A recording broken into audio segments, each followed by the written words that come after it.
Assalamualaikum warahmatullahi wabarakatuh. Nama saya Delia Putrinasti Maulana, NIM 04201007. Saya di sini akan mempresentasikan tentang struktur pasar. Bentuk pasar. Struktur pasar pada prinsipnya berarti mengelompokkan produsen ke dalam beberapa bentuk pasar berdasarkan 1. Jenis barang yang dihasilkan, 2. Banyaknya atau jumlah perusahaan dalam industri, 3. Mudah tidaknya keluar masuk dalam industri, 4. Peranan iklan dalam kegiatan industri.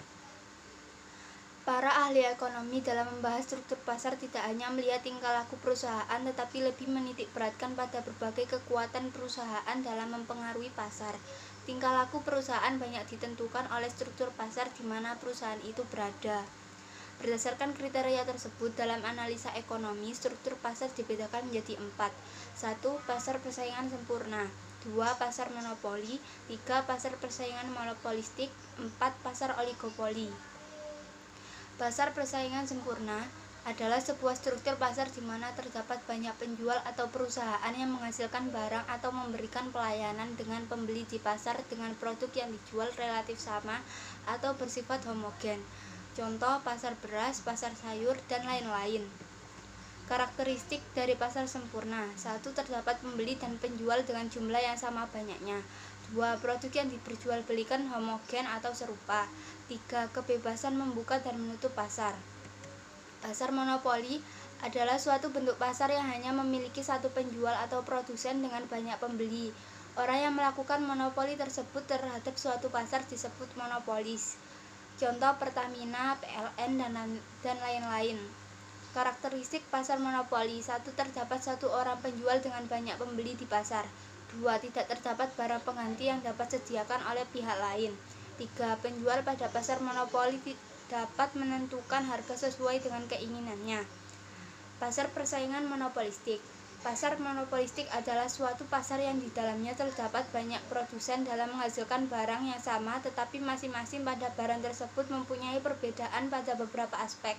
Contoh pasar monopolistik banyak kita temui pada kehidupan sehari-hari seperti sampo, sabun, TV, sepatu, air mineral, dan lain-lain. Karakteristik pasar persaingan monopolistik: 1. Terdapat banyak produsen. 2. Terdapat diferensiasi produk. 3. Produsen dapat menentukan harga. Pasar oligopoli adalah pasar persaingan tidak sempurna. Disebut demikian karena di dalam pasar tersebut jumlah produsen dan pedagang tidak sebanding dengan jumlah pembeli atau konsumen. Contoh industri semen, industri kendaraan bermotor, dan rokok. Karakteristik pasar oligopoli: 1. Dijalankan 2 produsen atau lebih. 2. Produk yang dijual homogen dan saling menggantikan. 3. Kebijakan produsen utama sebagai acuan produsen lainnya. 4. Harga barang di pasar relatif sama. Perusahaan harus membandingkan antara total revenue yang diterimanya dengan biaya total yang harus dikeluarkannya. Secara rasional, perusahaan akan terus menaikkan volume produksinya selama ia masih memperoleh keuntungan dari unit tambahan output yang diproduksinya. Jadi perusahaan harus terus berproduksi selama masih diperoleh tambahan keuntungan dari setiap unit tambahan output yang diproduksinya. Dengan kata lain, selama MR lebih dari MC. MR merupakan perubahan penerimaan akibat adanya perubahan penjualan output sebanyak 1 unit. MC merupakan perubahan biaya akibat adanya perubahan output sebanyak 1 unit. Syarat pemaksimuman profit: harga jual paling sedikit adalah sama dengan biaya variabel rata-rata. MR sama dengan MC. Kurva MC memotong kurva MR dari bawah.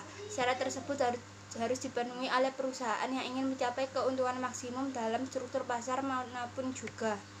Keseimbangan seorang produsen dan keseimbangan pasar. Dalam membahas pasar persaingan sempurna harus dibedakan antara keseimbangan perusahaan secara individual dan keseimbangan pasar, yaitu posisi keseimbangan antara penawaran dalam permintaan di pasar tersebut.